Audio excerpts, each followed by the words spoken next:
Darkcast Network, indie pods with a dark side. Hi, this is Jenna.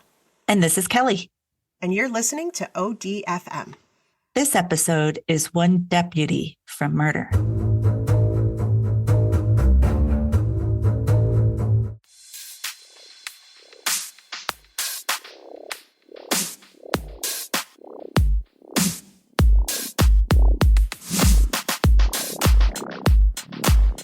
Ooh, deputy. We haven't had a deputy. We haven't had a deputy. I mean, that's kind of the point. We try to do a different D word every week. So why am I surprised? Why are you shocked? Wow. It's a normal word. That's why it's not we're having to deputization or something. Right. We're not trying to make a D form of a word to make it fit. We actually have an easy word. Everybody's having so much stress. This is our therapy and we hope it helps you. Yeah, I'm doing this for myself as much as you guys right now. I need it. So this story is about a young woman named Cara Knott.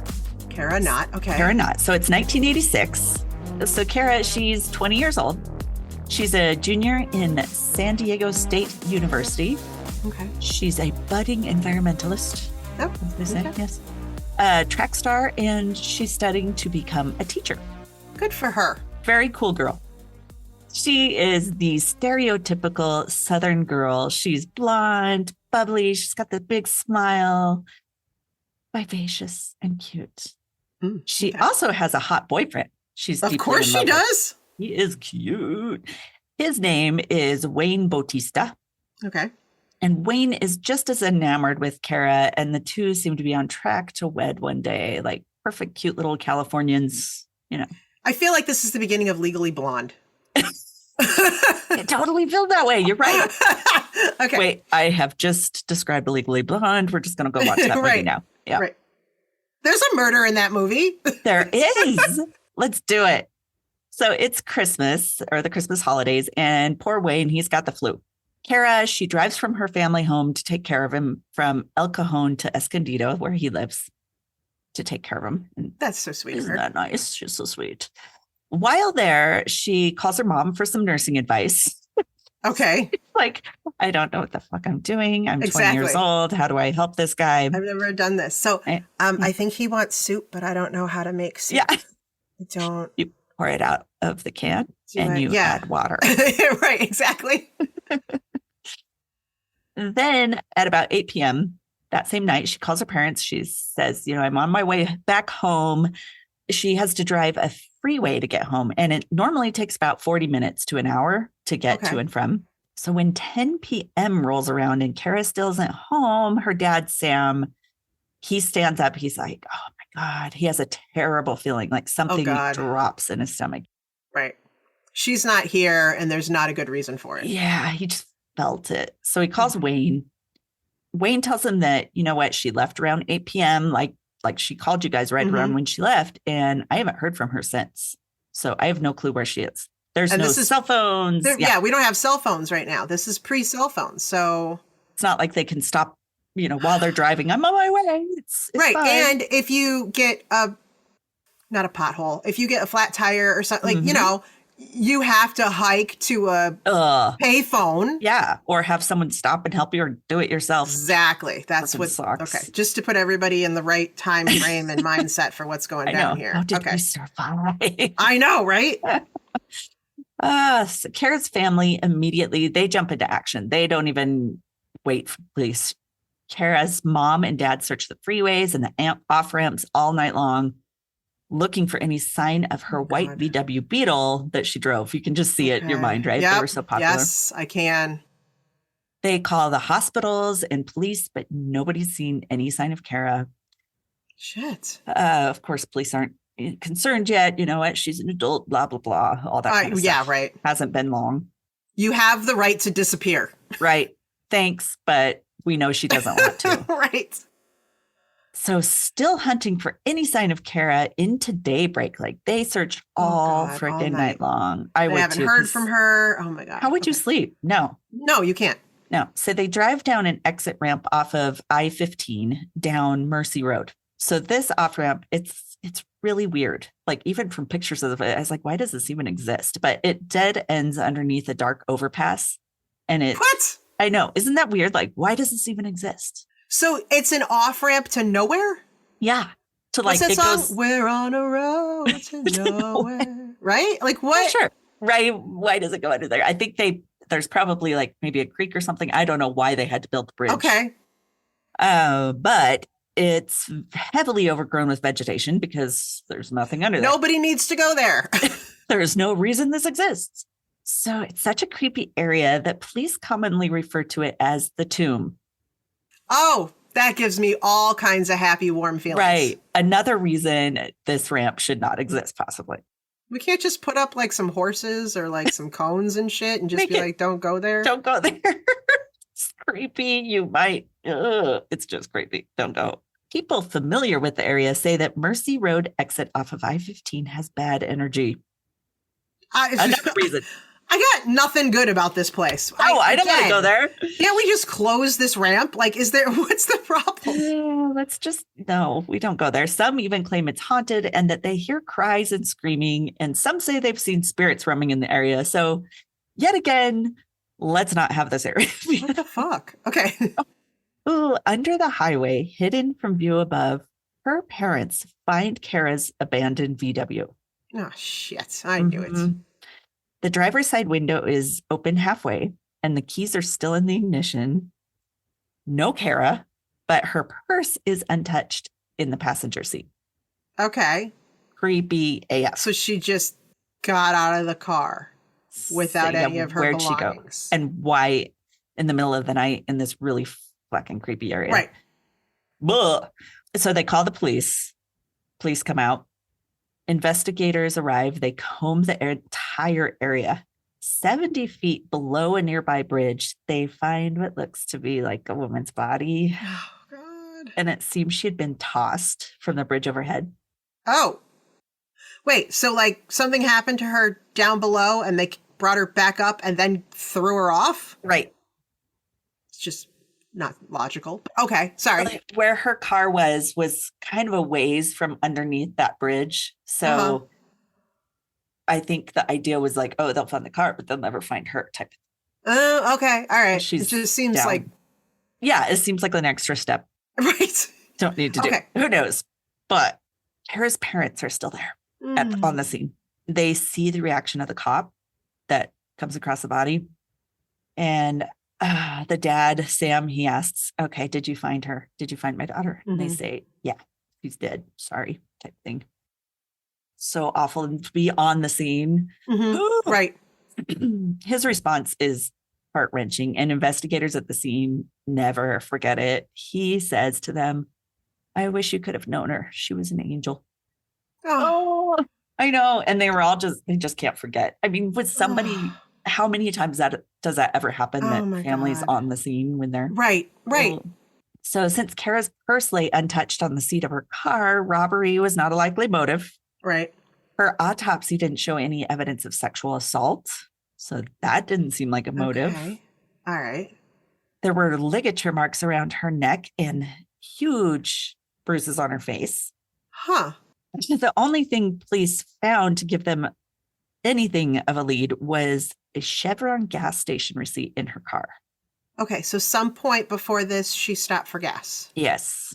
Gas station is about 15 miles from the crime scene. So it's obvious to them she stopped there before she had been killed. Right. So she didn't run out of gas and pull off. Right. Nope. She had gas. That's for sure. Seemed like her tires were fine and everything. Police find the workers who'd been on shift when Cara had pumped gas, and they do remember her, but there's like nothing out of the ordinary. No one was with her. Car wasn't hurt. She didn't seem distressed. They didn't see anyone talking to her or following her. Okay. So another dead end. Oh boy. I know. I'm all gunky. There's a lot of dead ends in this story. I know. I thought of calling it dead end. Right. The literal dead end of the road. Seriously. Yeah. Everything's a dead end. Examining the area of the crime scene, police notice fresh skid marks on the bridge above where her body was found. Okay. And just in case they had anything to do with the case, thank God, they photographed and measured the marks. Good, And good. the distance between the tires indicated a vehicle larger than Cara's little VW. So it obviously wasn't from her car. Now I'm flashing to my cousin Vinny. The scene at the end where she was like, how do you know that the tire tracks were made by this car? And she just does her whole spiel. It's beautiful. It's a beautiful moment. I hope they went to her to ask what her What's your opinion on this? What her opinion was on what car could have made these skid marks. Tire expert, yes. Car expert. From what they could gather, it seems Cara purposely drove herself down the exit ramp to the dead end area, but why? Why would you have any reason to go down there? Right. Since Wayne was her boyfriend and the last person they knew saw Cara alive, of course, he's brought in for questioning. Right.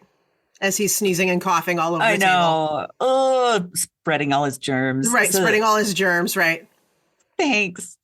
They have a feeling that Cara had pulled over for someone she knew since her window was halfway down, or someone that she trusted. And Wayne would be someone that she would trust, that she would pull over for, like, hey, pull over, you got something wrong. But if he was homesick, why would he be? Anyway, okay, this is just odd. All right, I mean, I get it, but okay. Right, they got to check him first. So Wayne claims he had been home with the flu all night, and his sister who lived with him confirmed his alibi. Of course, she would have an interest, though, in keeping him out of trouble. But for now, please put him aside as a suspect. Okay.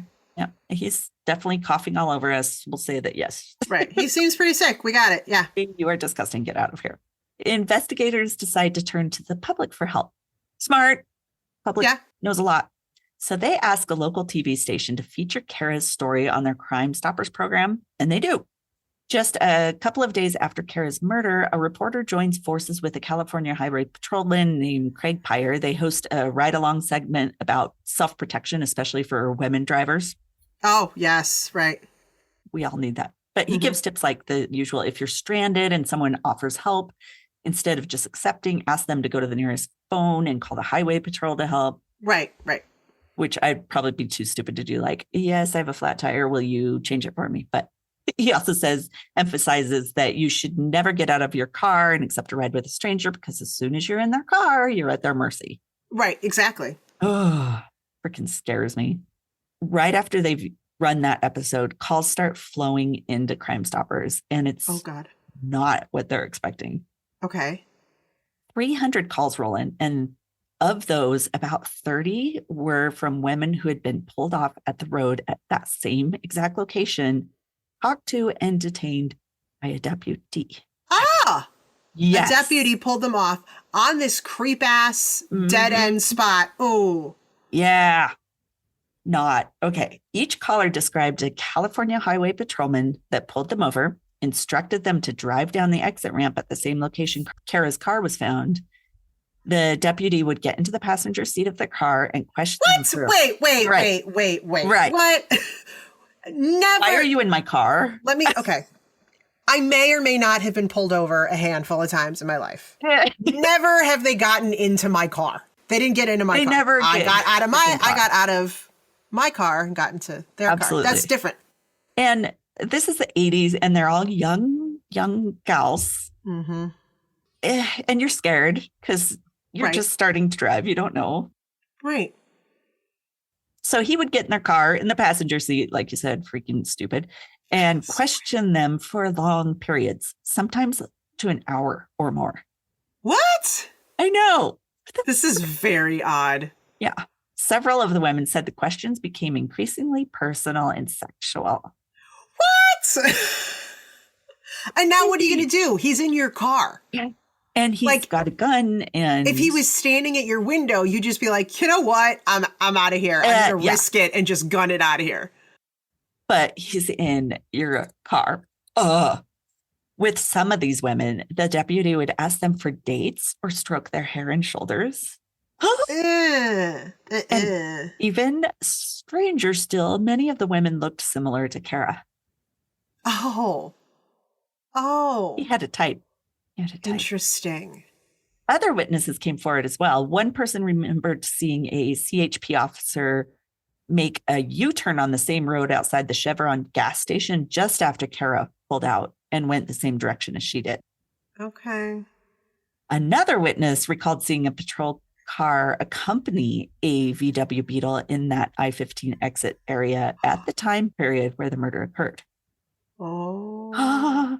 Even more disturbing, many of the women who called in with stories of being inappropriately detained by the officer claimed that the deputy that had pulled them over was the man they saw on the news program, Craig Heyer, the one giving all the safety tips. What? Oh, safety tip guy? Safety tip guy. They're like, yeah, and guess who it is? That guy that's on TV, you idiot. Get that. Oh. Yeah. Crazy. Like, why would he think that's a good idea to be the person to report on? Right. Okay, so these are all the things you shouldn't do. And if you recognize me and you've seen me before, you know that I've blown through all of these. So stay away from me, basically. Of course, police they're not excited to look at one of their own. Right. And what made it even more difficult was that Craig Heyer was known as like a golden child of the force. Of course he was. He's a 13-year veteran. He was 38, I think, at the time, highly respected and liked as well, and extremely reliable and great at his job. Like, he is. Well, yeah, you have to be. That's how you get away with that shit. Exactly. You can't be a fuck up and then also do those things. You got, So he's totally their poster boy for what they want their cops to be like. Damn it. Be like Craig. Plus, he's known to be very proud to be an officer of the law. And after hearing of Cara's death, he was like super concerned.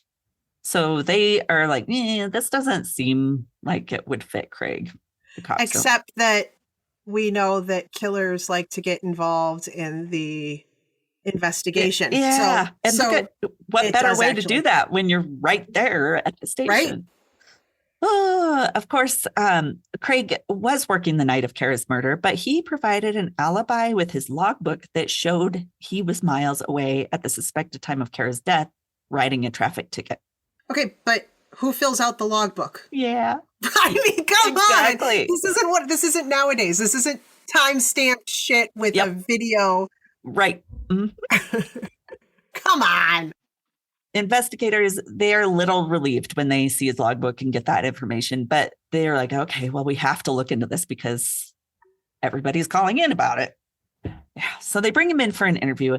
They note, what's on your face? Craig, you got something on your face. He has scratches on his forehead. New cat? Yeah. Just adopted a new cat. New cat, big cat. They have really big paws. It's one of those Maine Coons. Yeah, a big Maine Coon. Yeah, just got a Maine Coon. Yeah, totally.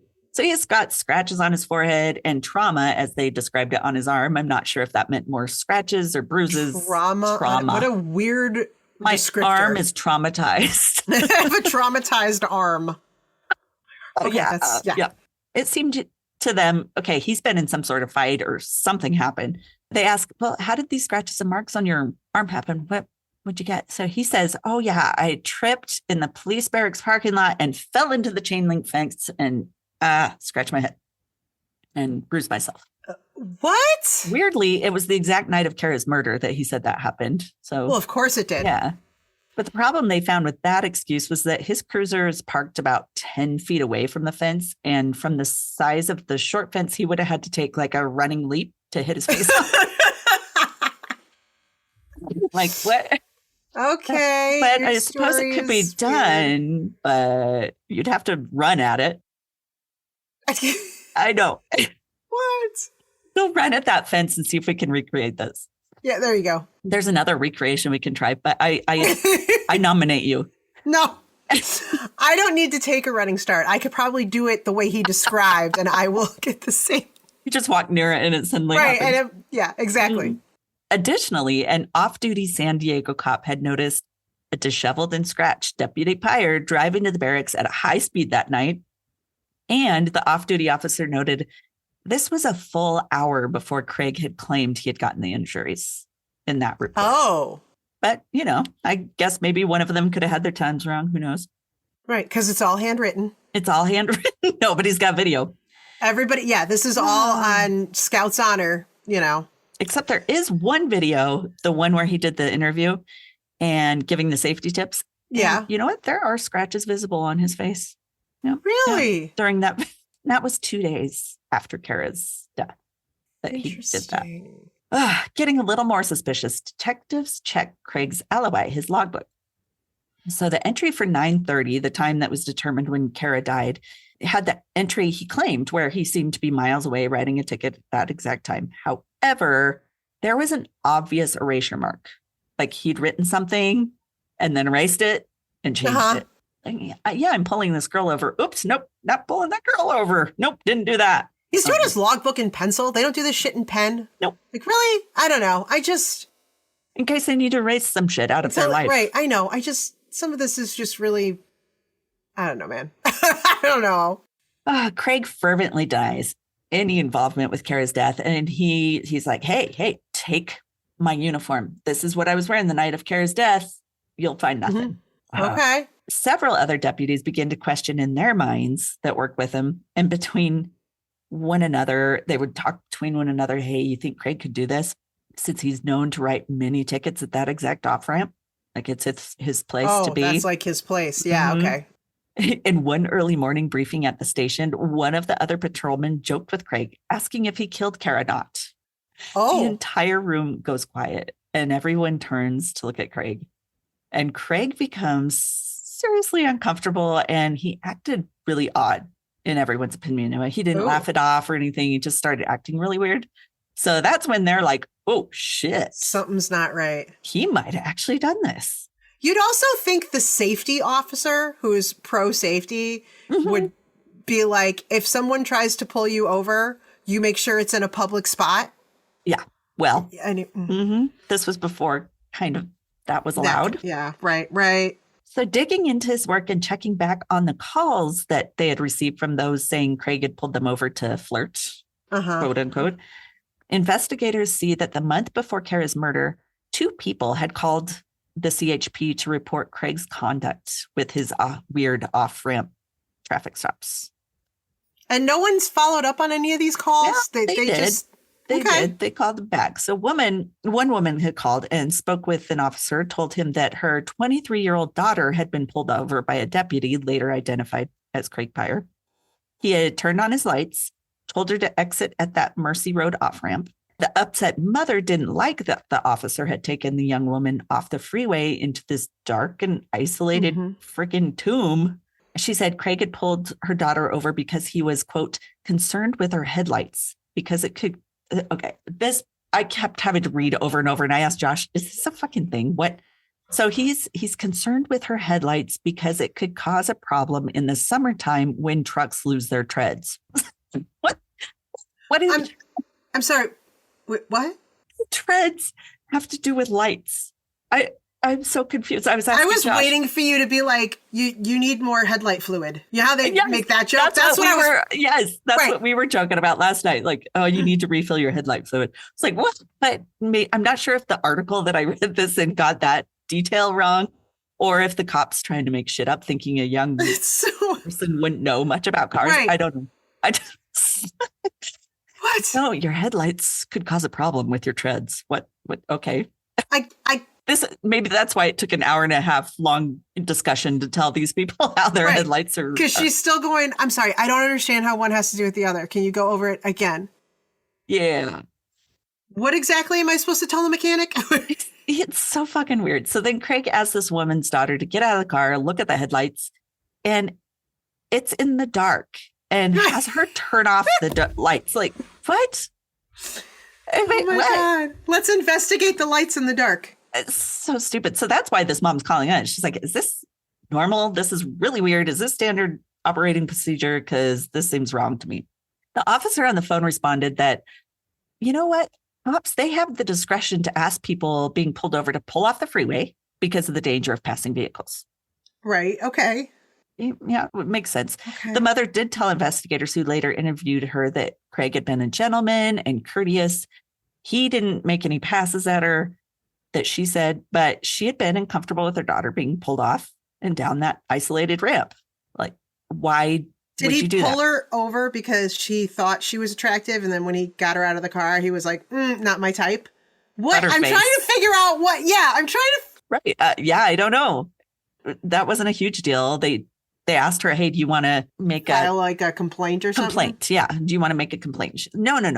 I just wondered why this would be a thing I found at this late odd. at night, and it's a little scary. After that phone call, Craig was commended for his conduct and smart thinking on taking the young woman off the freeway for the safety of all. Oh my God. Mm-hmm. He was rewarded for it. He's rewarded. They were like, be like Craig. Everybody, once again, be like Craig. About 2 weeks later, Craig stopped a young woman named Donna Ziegler while she's driving her VW on I-15. Again, Craig orders her down the Mercy Road off-ramp. At the time, Donna's husband's with her, but he had the passenger seat fully reclined. He was resting. Didn't know there was somebody else in the car.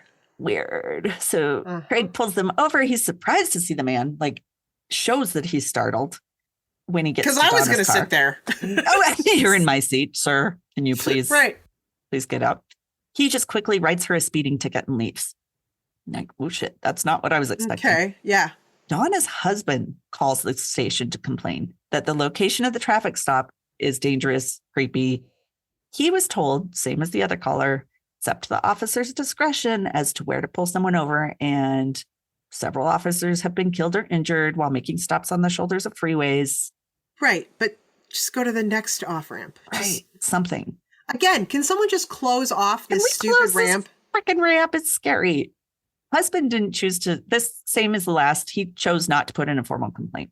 Other witnesses told investigators that a scruffy white man, possibly a homeless person, it sounded like, had been hitchhiking in the area of Cara's murder the night of her death. And he was acting strangely, like lunging at cars. Oh. This helped put some degree of doubt that Craig was her killer, since this guy had been around too. Right. Blame it on the scruffy white man. That's easy.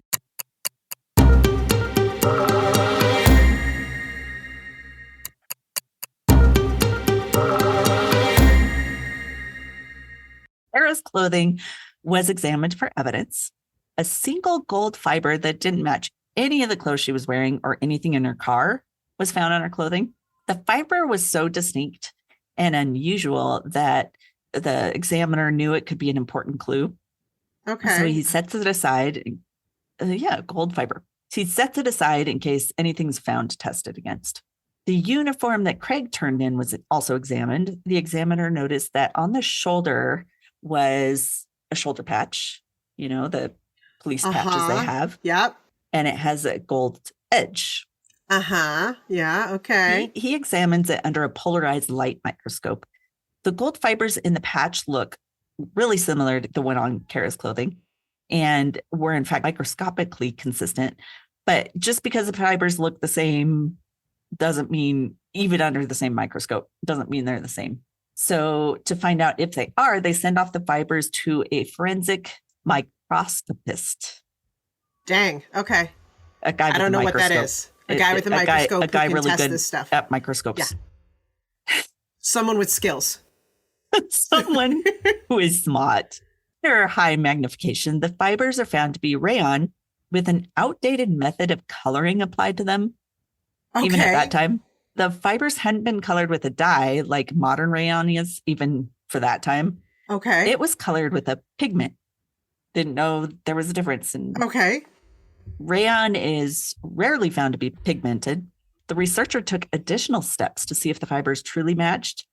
A tiny piece of each fiber was put in a solvent. This was obviously like forensic files. Yeah. I figured. In a solvent, which separated the pigment from the fiber. They studied the pigment granules from each fiber in a spectrophotometer. Holy crap. I got that one right. The Very well done. spectrophotometer sends light through the pigment to see how much of it is absorbed and how much passes through. Okay. And while it does this, the machine builds a chart with curves of the data from each pigment sample.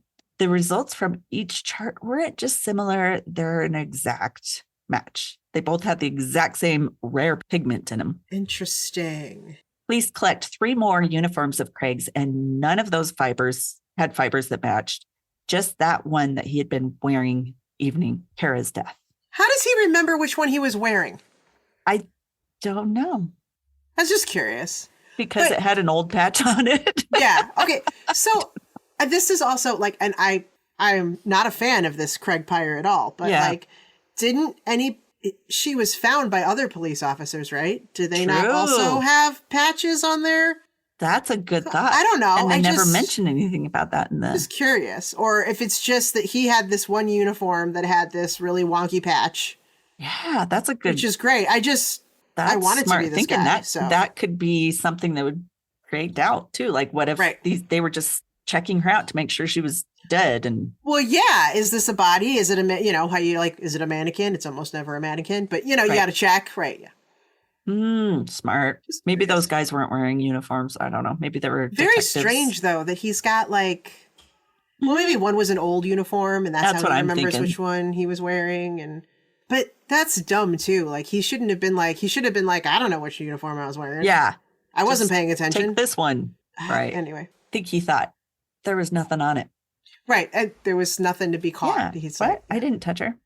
So evidence keeps building against Craig when purple fibers are collected from his police boots and his gun.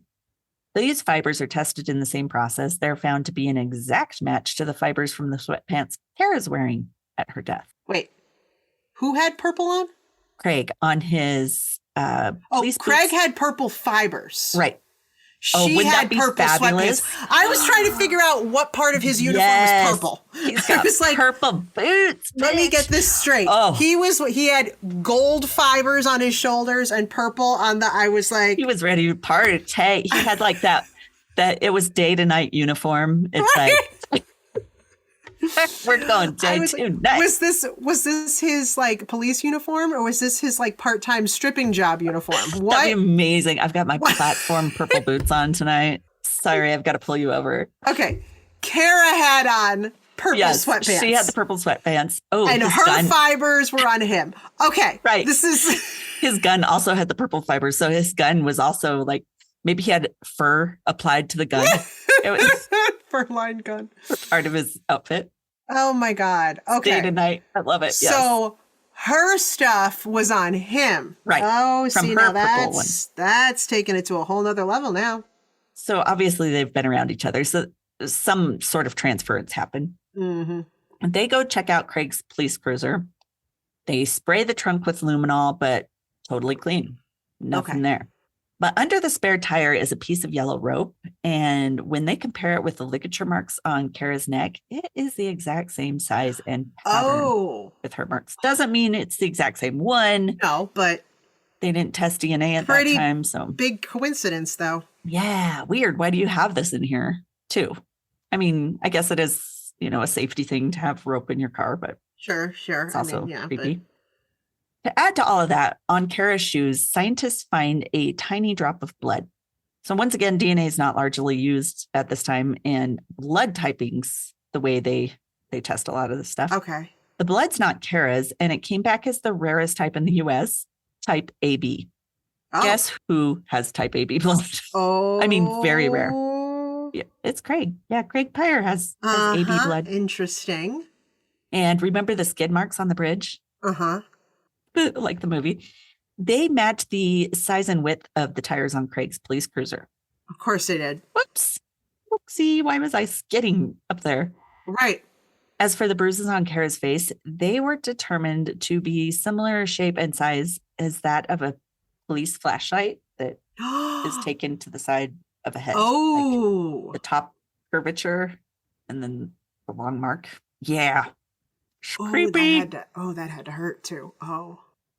Fuck. Yeah. Her bruise on her eye. I just saw like kind of a picture, they showed a little bit. Huge. Oh God. And those aren't small. Those are some serious flashlights. Those are heavy too. Those are weapons as well as flashlights. 21 days after Kara's murder, Craig is charged with first-degree murder. 21 days. That's all it took? That's all it took. Sweet. Yes. So prosecutors believe Craig first noticed Cara when she's getting gas at the Chevron station. Then he's like, oh, she's pretty cute. She looks like a good one to pull over. Right. He follows her onto the interstate until she's just a short distance away from his favorite little interrogation spot. Right. Let's go down here. They think he turns his lights on, used his loudspeaker, because he did this to the other women, to tell them, hey, follow me down this underpass. Mm-hmm. Once there, they think he tried to get into Kara's car, but Cara may have refused and even told him, I'm going to report you for your behavior, whatever he was doing. Okay. This is what they think. Right. Because he got mad at her. Right. He got mad about something. So he likely demanded she get out of the vehicle. And Cara probably became scared, felt threatened, and fought him, scratching his face. Yeah. He struck her on the face with his flashlight, knocking her out. And now, shit, I've gone too far. Yeah, She now can what am I going to identify do? me. Yep. So he decides, I got to get rid of her. He takes the rope from his trunk and strangles her. And it appears, this was what was crazy to me that they figured this out, that it appeared that he put the body on the hood of his car to avoid getting any hair or clothing fibers in his car. Okay. But isn't it obvious if you're driving around with a body on the hood of your car? You would think so. Isn't that more suspicious? It's dark. Nobody will see. So he drives her up the bridge. It's just like right around the corner from where this exit is. All right. And, stops, skids to a stop, then throws her body off the 70-foot bridge, not realizing he had left this tiny little fiber from his patch on her clothing. Craig is sentenced to 25 years in prison on the charge of the first-degree murder. And he continues to this day to swear his innocence. But the Innocence Project, they come back with DNA for old cases. They come back and they're like, hey, you want us to test this blood that was on Cara's boot against your DNA? Yeah. He says, nope. No, let's not do that. Yeah. He refused the Innocence Project? I'm sorry. That's... So my guess, what other reason would you decline? If you were totally innocent, you'd be like, hell yes, please test this shit. He's like, no, we shouldn't do that. We should probably because not. His story wasn't that he pulled her over and someone else killed her. It was he wasn't there at all. Right. So please don't test Innocence Project tried to help him and he declined. Innocence Project's like, well, I'm glad we didn't waste time with this asshole then. No shit. Whoops. We thought we had one. Nope. Cara's family decided to change the way her crime scene appeared, wanting to erase the shitty tomb-like feel down there. So it is beautiful. They created a memorial garden down there in honor of Cara and other victims of crime. It got renamed it's filled with all these oak trees too. It's gorgeous. They got it renamed in 1995 as the Cara Knott Memorial Bridge. Beautiful plants, oak trees, and flowers now give the area a peaceful feel. And Cara's family visits the garden often, like they're upkeeping it. So do people actually go there now to enjoy it? People don't just get pulled over there anymore, right? It's Now it's this really beautiful area, and they actually have memorials for all sorts of victims of crime down there. Okay, like benches, and it's just beautiful. Oh, this was crazy. So in 2000, Cara's father, he's tending the garden where her body lay, and he has a fatal heart attack, dying just feet from his daughter's body was found. Oh, that's crazy. I know, but doing something he loved, so it was kind of bittersweet. Like, oh my gosh, yeah, but they're taking care of Cara, but then he dies. Oh. Well, again, this is an asshole comment that's going to send me straight to hell. I love your asshole comments. At least the mom, can make a memorial right there too. Like, Absolutely, it's like, though, actually, that's kind of right. It's like, well, if this was going to happen, now we could just add his memorial here too. Right. Yeah. It's together. Kind of convenient when they're together. But people, it's also kind of sweet. Yes. people do burial plots where they absolutely bury people together. So, which I always find creepy. Like when you when you do one together and only one person's buried. And so you're like, but here's mine. I know. I'm just still here. Ending on it from, right. Yeah. So, so at least so he died near his daughter's memorial and now he can have a memorial too. And it's actually gorgeous. Such a beautiful area now. Yeah. They've really changed it. Because of Cara's murder, you'll like this. Police have changed their policy and now allow solo drivers to drive until reaching a populated or safe area. Yes, which is what I was always taught to do. You don't just pull over. And this is why that exists. Because before that, it did not. So you pulled over where they told you to. Yeah. And Cara's father, and mom, they were relentless in advocating for change and campaigning police agencies to monitor the locations and activities of their officers at all times while on duty. So I believe that was one of the reasons of many that they started recording, having the cameras on their body and stuff, even though they turn them off sometimes. He also worked to get law enforcement to ease the standard 48-hour waiting period before issuing missing persons alerts to officers in the field. Huge. Yes. As for Craig Pyre, he's been denied parole 3 times and will not be eligible again until 2027, when he will be 77 years old. Good. So he's in there for a long time. And Innocence Project has pretty much proved he was the one who did it without having to do anything. Thank you for sealing the deal, Innocence Project. Yes. Now we know for sure it is him. I'm innocent. We will help you. No, it's cool. I'll just keep saying it. I think you need to stop saying you're innocent then. For sure. Like, no, dude. Wow. It's not happening. So did you want to hear my sources? Yes, please. I'm guessing there's a Forensic Files in there. There is. There's Forensic Files, Badge of Betrayal. Badge of Betrayal. I like it. That one's a good one. They have such great names. Oh, so good. Badge of Betrayal. Badge of Betrayal. Medium.com, CBS8.com, unsolvedmysteries.fandom.com. Apparently, for a short bit, they did a story about it, but never put it out there because it was solved so quickly. Oh, yeah. They're like, damn it. Now we need a new segment for the Saturday's episode. Did this too quickly. UAPTSD.org, PennNews.com, San Diego Union Tribune.com, LA Times, San Diego Reader, and caselaw.findlaw.com. You know how they go through all the case as it's being presented. There was a lot of information on that. So awesome. Now we've got our deputy. Sorry, I'm still laughing. No thanks, Innocent Project. I'm good. Thanks. I'm all right, man. I got this. I know. I can't. Come on. Oops. Oh, you do have the ability now to test for that? No, I'm all right. It's all right. I'll just keep. I'm gonna be out in another 15 years. It's cool. I've gotten some friends. Right, exactly. I got poker every Thursday. I'm good. It's fine. We like watching murder shows together. It's good. We're fine. Yeah. I know I'm an ex-cop and everybody wants to kill me inside, but yeah, it's all right. God. I'm sorry. That's the funniest part of the whole damn story. No, what an idiot. All right. That was a good story. Thank you. That was a good one. One deputy. I like it. Hopefully it takes away some of our stress for the day and for everyone else. Laugh at stupid deputy Craig Pyre. Yeah. All right. Thanks, everybody. Thank you. We'll see you next week. Bye. Bye. Hey, Oddies. Thanks for listening to another episode of ODFM. If you're a longtime listener, hey, we cannot thank you enough for your continued support. And if you're a new listener, thanks for giving us a try.